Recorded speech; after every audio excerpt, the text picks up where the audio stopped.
రాష్ట్రంలో ప్రాజెక్టుల గేట్లు ఎత్తి నీళ్లను సముద్రంలోకి వదులుతూ రాష్ట్ర ప్రభుత్వం రైతుల మీద పగా ప్రతీకారం తీర్చుకుందని మాజీ మంత్రి ఎమ్మెల్యే హరీష్ రావు అన్నారు. ఈ మేరకు సిద్దిపేట జిల్లా కేంద్రంలోని ఎమ్మెల్యే క్యాంపు కార్యాలయంలో మీడియా సమావేశంలో మాట్లాడారు. కేసీఆర్, హరీష్ రావు భారత రాష్ట్ర సమితి మీద కోపంతో రైతులకు అన్యాయం చేయొద్దని సూచించారు. సీఎం రేవంత్ రెడ్డి, మంత్రి ఉత్తమ్ కుమార్ కు నీళ్ల విలువ తెలియదని ఎద్దేవా చేశారు. ఎల్లంపల్లి ప్రాజెక్టుకు భారీగా వరద వస్తోందని అన్నారు. ఈ ప్రాజెక్టు గేట్లు ఎత్తి 62,000 క్యూసెక్ల వరదను వృథాగా సముద్రంలోకి వదులుతున్నారని విమర్శించారు.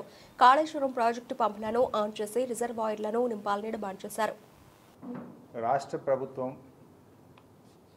తన రాజకీయాల కోసం రైతుల మీద పగా ప్రతీకారాన్ని తీసుకుంటా ఉంది. ఎవరైనా అధికారంలోకి వస్తే ప్రజలకు మేలు చేయాలి తప్ప ప్రజలకు కీడు చేయకూడదు. ప్రజలకు కీడు చేస్తే అది ప్రభుత్వమే అనబడదు. కట్టిన ఇల్లు పెట్టిన పొయ్యి లెక్క కాళేశ్వరం ప్రాజెక్టు ఉంటే ఈ రాష్ట్ర ప్రభుత్వం నీళ్లను సముద్రంలోకి వదులుతూ ప్రాజెక్టులను పడావు పెడతా ఉంది. బట్ కడెం ప్రాజెక్టు గేట్లు ఎత్తి ఇప్పటికే 150,000 క్యూసెక్కులు వదిలినారు.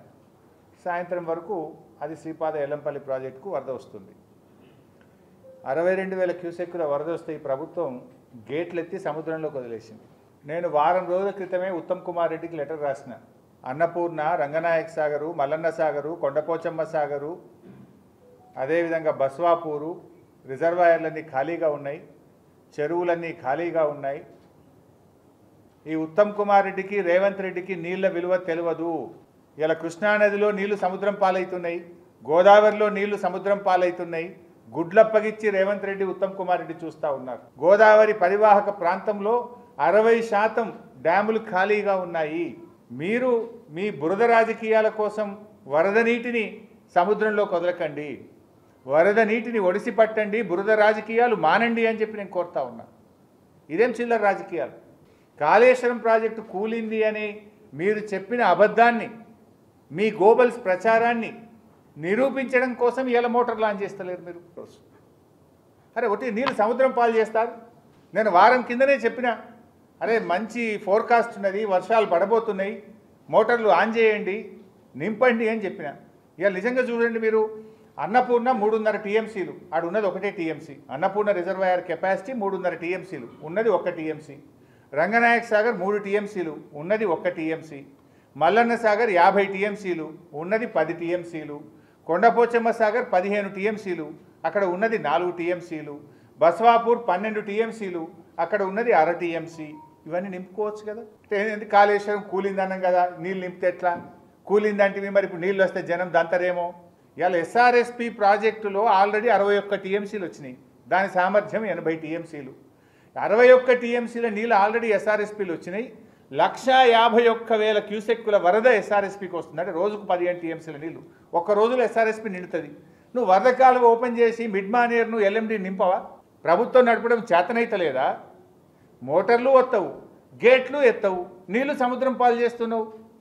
వెంటనే మేము 2 విషయాలు డిమాండ్ చేస్తున్నాం. తక్షణమే రోజుకు 2 టీఎంసీల నీళ్లు తేవచ్చు ఎల్లంపల్లికి వెళ్ళి.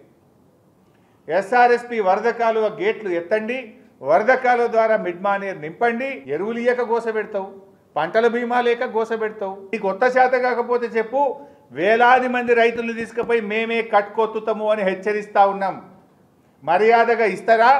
రైతుల్ని తీసుకుపోయి మమ్మల్నే కట్టుకొత్తి నీళ్లు తెచ్చుకోమంటారా? 10 ఏళ్లలో ఏ రైతు ఎరువు బస్తా కోసం అరుగుల మీద పండుకోలేదు, పొద్దున 3 గంటలకు లైన్లు కట్టలేదు, చెప్పులు ఎప్పుడు కూడా లైన్లో పెట్టలేదు. ఇలా కాంగ్రెస్ వచ్చింది, మార్పు వచ్చింది, పాత రోజులు వచ్చినాయి, మళ్ళీ చెప్పులు లైన్లో పెట్టి అరుగుల మీద పడిగాపులు కాసే పరిస్థితులు తెచ్చారు మీరు. కాళేశ్వరం కూలిందనే ఒక బురద రాజకీయాల కోసం వరద నీటిని సముద్రం పాలు చేస్తారా? ఇట్లా రోజుకు 2 సార్లు ఆన్ అండ్ ఆఫ్ చేస్తే మోటార్ల బేరింగులు దెబ్బతింటాయి, మోటార్లు పనికి రాకుండా అవుతాయి. ఇంజనీరింగ్ నిపుణులను అడగండి. ఇట్లా మీరు మోటార్లు ఆన్ అండ్ ఆఫ్ చేస్తే ఇవి కాలిపోతాయి బిడ్డ అని మిమ్మల్ని హెచ్చరించింది. ఊకి ఆన్ అండ్ ఆఫ్ చేసి మోటార్ల బేరింగులు దెబ్బతిని మోటార్లు పనికి రాకుండా అయితే మళ్ళీ బదనాం ఎత్తేయాలని ఒక కుట్ర చేస్తూ ఉన్నారు మీరు. ఒకవేళ ప్రభుత్వం ఆన్ చేయకపోతే మాత్రం బీఆర్ఎస్ పార్టీ వేలాది లక్షలాది రైతులను తీసుకొని కదులుతాం, మోటార్లు ఆన్ చేస్తాం, మా రిజర్వాయర్లు, మా చెరువులు నింపుకుంటాం, యాసంగి పంట పండించుకుంటాం. ఉత్తమ్ కుమార్ రెడ్డి గారిని, రేవంత్ రెడ్డి గారిని మీ మధ్య ఏమైనా విభేదాలు ఉన్నాయా? మీకు పంచాయతీలు ఉంటే మీరు చూసుకోండి. మాజీ నీటిపారుదల శాఖ మంత్రిగా అవగాహనతో మాట్లాడుతున్నా. ఎక్కడ చూసినా అట్లే. దేవాదులు కూడా అంతే చేసిండ్రు వరంగల్ జిల్లాలో. అరే మంత్రులు పోయినరు, ఫేజ్ 3 ఇనాగ్రేషన్ చేసిండ్రు.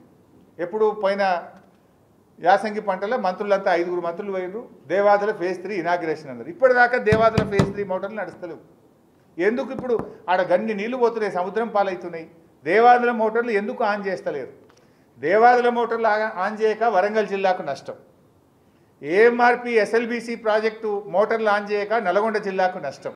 కమిషన్లకే మీకు టైం సరిపోతలేనట్టుంది. లెక్కలు చూసుకోవడానికి, పర్సంటేజ్ చూసుకోవడానికి, ఆ వాటాలు పంచుకోవడంలో ఢిల్లీకి గల్లీకి మంత్రుల మధ్య మీకు కొట్లాటలకే సమయం సరిపోతున్నట్టు కనబడతా ఉంది.